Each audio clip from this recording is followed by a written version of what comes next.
The other thing that popped out to me is we talk about how the current generation, the leading generation, is thinking. And, Rob, as we started, we talked about the infinite game. And as, if we can get that infinite mindset about the business, we also have to think about it in terms of how we interact with the business. And when in my first book, I talked about the parent transition.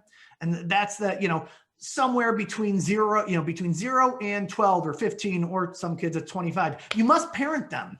You need to tell them no. You need to tell them, what the boundaries are and set those pieces up.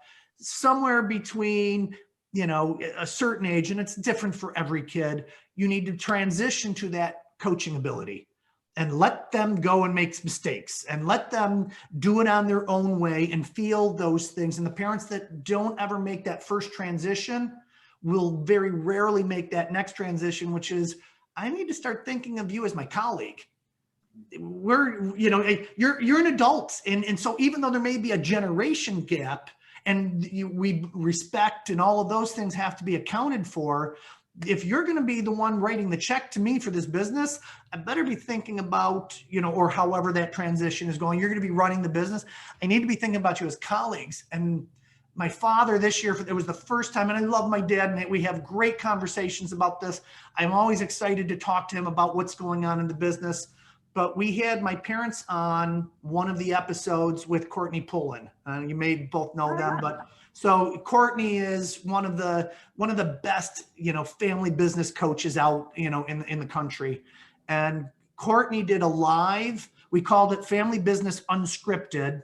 And we were talking about mom and dad's estate plan live in the recording.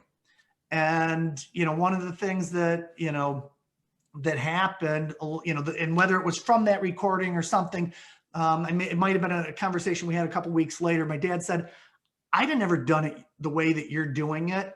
And he goes, you're just so persistent in your thinking and your imagination to bring this together. He goes, you didn't even have a podcast, a couple of months ago. And now you have this podcast that's listened all around the world. It's just bizarre to me, and I couldn't even imagine it. And then that goes right back to what we're talking about, is that it's hard for them to see the business done differently. They did it for 40 years or 30 years or whatever the case may be. And just acknowledging that. And Allison, for you to go and talk to your dad, kudos. That's big.